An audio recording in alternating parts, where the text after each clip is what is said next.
Dear friends, welcome to Education Haven. मैं assistant professor Om Prakash आपके अपने यूट्यूब चैनल शिक्षा स्वर्ग में आपका स्वागत करता हूं। फ्रेंड्स, आज के इस वीडियो में हम लोग क्लास 10th इंग्लिश का एक इम्पॉर्टेंट चैप्टर जो कि आपका चैप्टर नंबर 1 है, The pace for Living. The pace for Living यानी जीने की रफ्तार, जिसे लिखा है R.C. हचिंसन ने। इस वीडियो में हम लोग समरी और वोकैबरी विथ ऑब्जेक्टिव प्रश्न, जी हाँ, ऑब्जेक्टिव प्रश्नों को भी हम इसी में देखेंगे। तो चलिए फ्रेंड्स, समय ना गवाते हुए शुरू करते हैं आज का सेशन, जिसमें हम लोग समरी प्लस ऑब्जेक्टिव प्रश्न बताऊंगा मैं आपको The pace for living chapter से, और इसमें एक एक वर्ड का मीनिंग भी बताऊंगा ताकि आपको आसानी से समझ में आ जाए। तो शुरू करते हैं आज का session.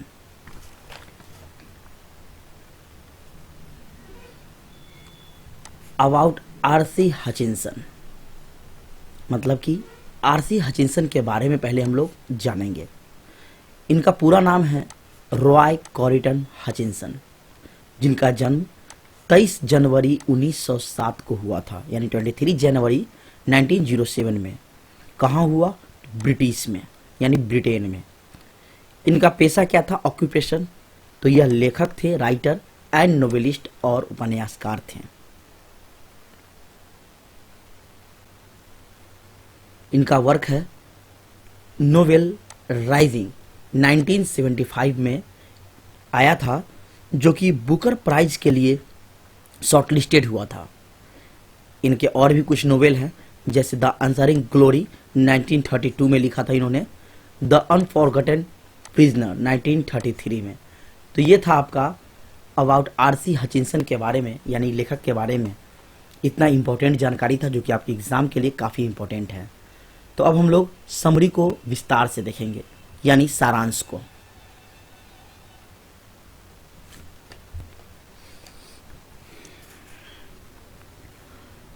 Author R.C. Hutchinson one day goes to the drama of Irish country's Dublin city।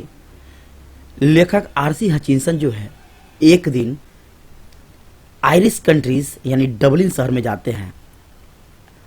Irish country के डबलिन शहर में जाते हैं क्या चीज के लिए? ड्रामा के लिए।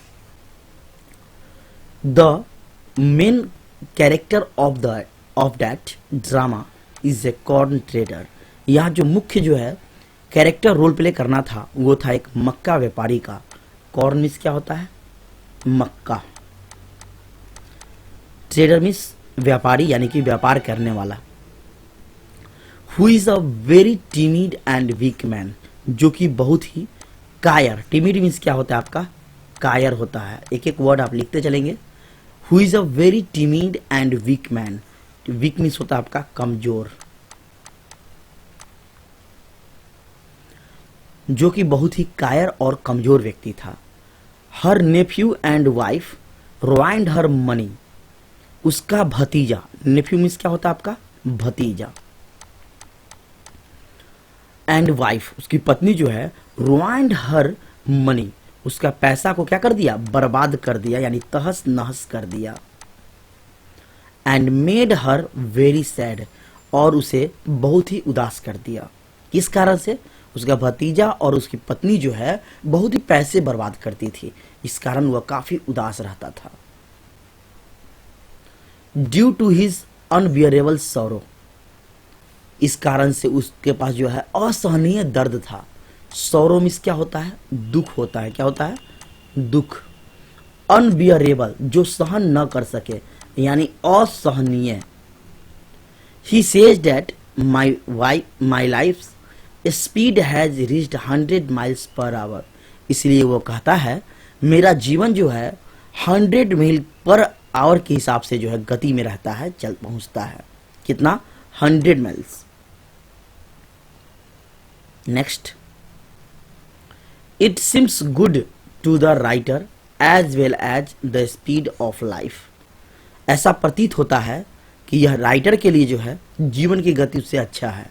बिकॉज, क्योंकि nowadays the means of transport have been accessible and dynamic, क्योंकि आज का जो समय है आजकल का, उसका परिवहन जो है बहुत ही डायनामिक है और एक्सेसिबल है। और यहाँ क्या है, एक्सेसिबल क्या होता है, सुलभ यानी कि आसान। क्या होता है इसका मतलब, सुलभ या आसान। एंड डायनामिक, डायनामिक मीन्स क्या होता है, गतिशील।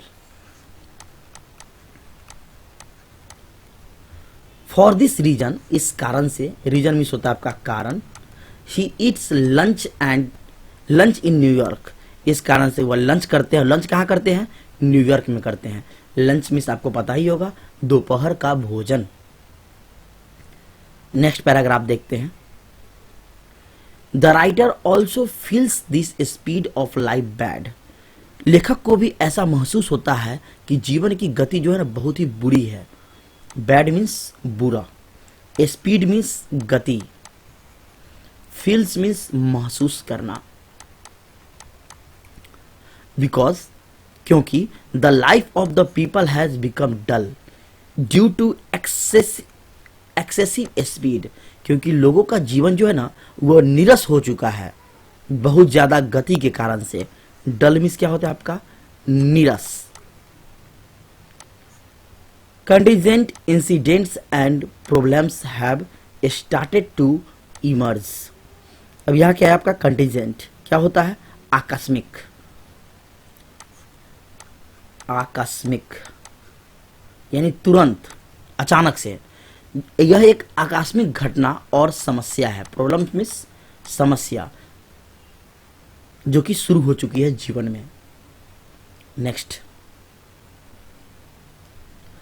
The author's father say that, author के पिता कहते हैं, ड्यू टू दिस स्पीड, इस गति के कारण, today's competition exams do not have wisdom, से आज का जो कंपटीशन है, हो रहा है परीक्षा का, वह जो है विजडम बुद्धिमानी के साथ नहीं है, बट इंटेलेक्ट स्पीड टेस्ट, यह एक आपका बुद्धि गति वाला टेस्ट है यानी परीक्षण है। तो देखिए यहाँ विजडम मीन्स होता है बुद्धिमानी,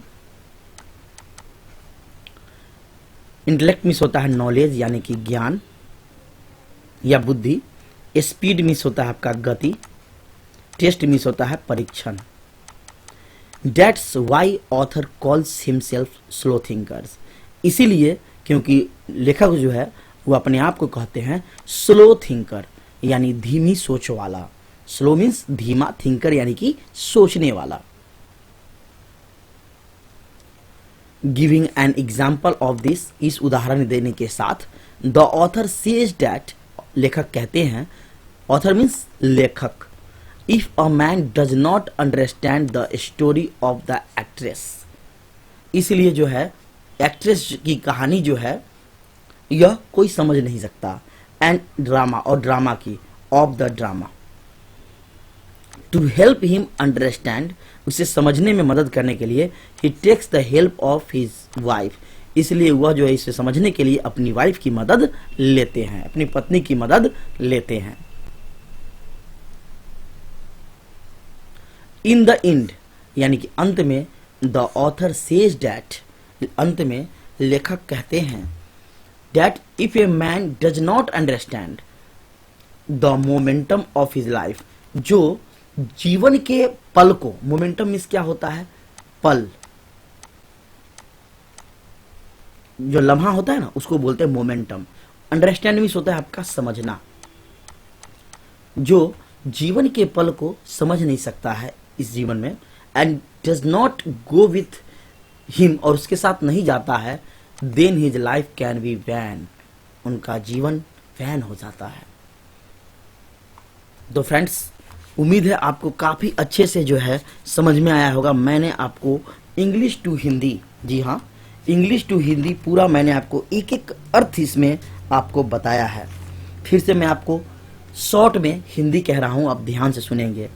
द पेस फॉर लिविंग एक ब्रिटिश उपन्यासकार आरसी हचिंसन के द्वारा लिखा गया है। यह वर्तमान की तेज जिंदगी और मानव जाति पर उसके बोझ का मूल्यांकन है। यहाँ लेखक ने व्याख्या किया है, आज की जिंदगी बहुत तेजी से दौड़ रही है, इसलिए लोगों को जीने की रफ्तार का अनुसरण करना चाहिए और उसी के साथ चलना चाहिए, नहीं तो जीवन में या जीवन के व्यापार में वह पीछे पड़ जाएंगे, उसके लिए अयोग्य हो जाएंगे। चलिए शॉर्ट में मैं आपको सारांश कह देता हूँ। एक बार आरसी हचिंसन यानी कि लेखक डबलिन में थे। वहाँ उन्होंने एक खेल देखा।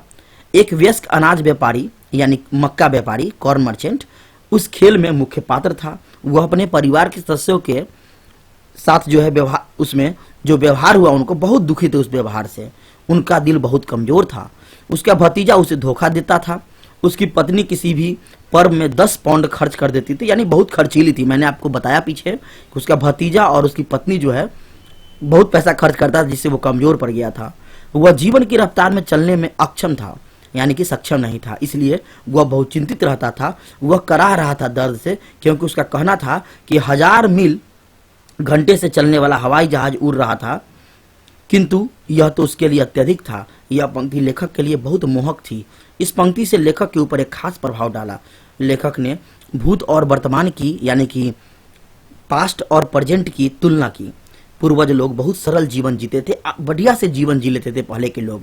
जीवन में उतना तेज चलने की आवश्यकता नहीं थी, किंतु आज जो तेज नहीं सोचता वह अपनी जीविका अच्छे से नहीं जी पाता है। हर जगह कड़ी प्रतियोगिता है, कंपटीशन भरा पड़ा है, और जो मंद विचार वाला है वो अपने जीवन में सब साधन को उपलब्ध नहीं करा सकता, नहीं जीत पाता है। उनके पास सभी साधन नहीं हो पाता है, क्योंकि वह आज के गति के अनुसार नहीं चलता है। उसने कहा कि जीवन की सभी परीक्षा मात्र लोगों की गति मापने के लिए निर्मित है और किसी के लिए नहीं। लेखक मंद विचार वाली किसी जाति का है और मंद विचार वाला कुछ नहीं कर सकता, ऐसा लेखक का मानना है। लेखक ने अपने कथन को चित्रित किया है कि वह मंद विचार वाली जाति का है। एक बार किसी फिल्म में इसलिए उसे अपनी पत्नी से सहयोग लेना पड़ा। उसने फिल्म के पात्र के बारे में जानना चाहा है। उसने एक लड़की के बारे में पूछा कि वह हीरो से प्रेम करती है। उसकी पत्नी ने वर्णन किया उस फिल्म में 3 लड़कियां थीं। उसने उन तीनों लड़कियों को ए, बी और सी श्रेणी में रखा और बोली कि वह हीरो उन लड़कियों से सी, बी और ए क्रम से प्रेम करता है, यानी तीनों से प्रेम करती है।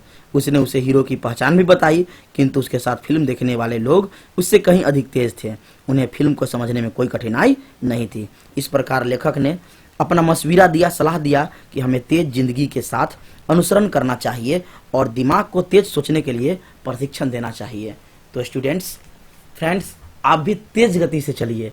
अभी के जीवन के अनुसार आप नहीं चलेंगे तेज रफ्तार में तो आप पीछे पड़ जाएंगे, और जो तेज में चलेगा वो आपसे आगे निकल जाएगा। तो अच्छे से पढ़ाई कीजिए। तो जैसा कि मैंने कहा था आपको, इसमें समरी बताऊंगा और ऑब्जेक्टिव प्रश्न। तो अब चलते हैं आज के ऑब्जेक्टिव प्रश्नों की ओर। Question number 1, who has written the essay the pace for living. यह जो आपका the pace for living chapter है, यानी कि जीने की रफ्तार, उसको कौन लिखा है? तो आंसर क्या होगा आपका? RC Hutchinson. RC Hutchinson. जो मैंने आपको स्टोरी बताया है उसमें से लगभग प्रश्न आपको एग्जाम में आ जाएगा, और आज भी अभी आप बनाएंगे। चलिए देखते हैं नेक्स्ट प्रश्न। Number 2, RC Hutchinson is a dash novelist. RC Hutchinson कहाँ के ये नोवेलिस्ट थे, उपन्यासकार थे? तो ब्रिटिश के थे, यानी ब्रिटेन के थे। आपका राइट आंसर क्या हो जाएगा? British. Next question number 3, RC Hutchinson has written by. RC Hutchinson क्या लिखे हैं? तो कौन सा चैप्टर का नाम है? द पेस फॉर लिविंग, यानी जीने की रफ्तार।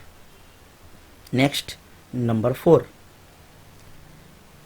इन The pace for Living the author saw a. The pace for living chapter में ऑथर ने क्या देखा था? मैंने आपको बताइए, पीछे बताया है आपको स्टोरी में। तो खेल देखा था उन्होंने। तो क्या होगा आंसर? प्ले। उन्होंने खेल देखा था डबलिन में। Next question number 5, the pace for living is a or an. The pace for living क्या है? तो बार बार आ रहा है ना, एस्से है। क्या है? एस्से है, यानी निबंध है। Next question number 6, the author of the story, यानी कि इस कहानी के लेखक, द पेस फॉर लिविंग यानी कि जीने की रफ्तार, द पेस फॉर लिविंग के कहानी के लेखक जो है, enjoyed going in A car, वह गाड़ी का मजा लेते हैं किस रफ्तार से, बताइए।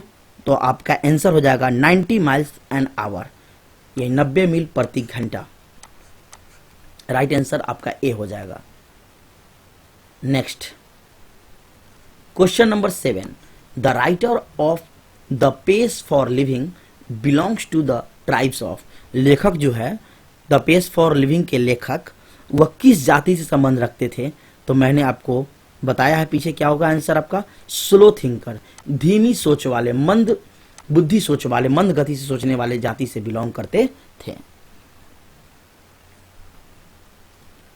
Question number 8, in The pace for Living RC Hutchinson discusses, RC Hutchinson जो है वह क्या तर्क वितर्क करते हैं The pace for living chapter में। तो आपका आंसर क्या होगा, the agony of modern man, वो आधुनिक व्यक्ति के बारे में, आधुनिक आदमी के बारे में चर्चा करते हैं। यदि आधुनिक युग में आप तेज गति से नहीं चलेंगे तो पीछे पड़ जाएंगे। Question number 9, in The pace for Living the author saw a play in, The pace for Living जो है इसमें लेखक जो है देखता है, कहाँ देखा था बताइए, कहाँ खेल देखा था उन्होंने। तो आपका आंसर हो जाएगा डबलिन, कहाँ, डबलिन में। नेक्स्ट क्वेश्चन नंबर 10,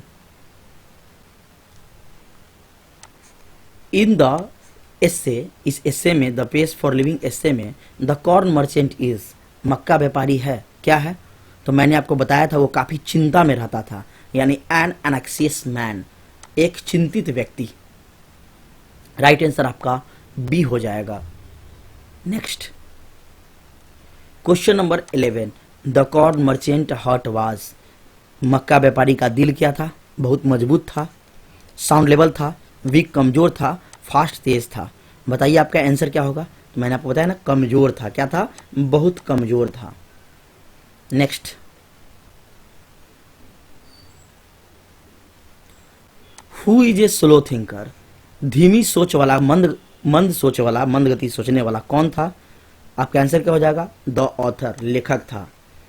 उन्होंने बताया कि मेरी जाति जो है वह स्लो थिंकर है, मंद गति सोचने वाला। Next where is Dublin, Dublin कहाँ है। आंसर क्या हो जाएगा आपका, इन आयरिश, कहाँ, आयरिश में, यानी आयरलैंड में। Next question number 14, where did the corn merchant live, मक्का व्यापारी कहाँ रहता था। तो आपका आंसर क्या हो जाएगा, द आयरिश कंट्री, आयरिश देशों में जो है वह रहता था। ऑप्शन नंबर सी आपका राइट आंसर हो जाएगा। Next question number 15, corn merchant's wife was a, मक्का व्यापारी यानी अनाज व्यापारी का जो पत्नी थी वो क्या थी, फेथफुल लेडी, फैंटास्टिक नेचर की, डल नेचर की, या क्लेवर नेचर की। तो क्या थी, बहुत ही ऐसो आराम में जीने वाली प्रवृत्ति की थी, यानी फैंटास्टिक नेचर की थी उसकी पत्नी। और मैंने आपको बताया भी 10 पाउंड खर्च करती थी, यानी बहुत खर्चीली थी। Next question number 16, who fails to keep up with fast pace for of life, जीवन की तेज गति को कौन जो है गिर रहा था, बना कर नहीं रख रहा था। तो आपका आंसर क्या हो जाएगा, द कॉर्न मर्चेंट, क्योंकि उसका भतीजा और उसकी पत्नी बहुत पैसा खर्च करता था। आंसर क्या हो जाएगा, the corn merchant. Next question number 17, corn merchant's wife had a habit of spending, मक्का व्यापारी की जो पत्नी थी उसका खर्च करने की आदत थी। कितना पैसा खर्च बताइए, मैंने आपको थोड़ा देर पहले ही बताया है। तो आपका आंसर क्या हो जाएगा, $10। कितना आदि थी वो खर्च करने की, $10। 10 पाउंड भी आपको लिखा जा सकता है।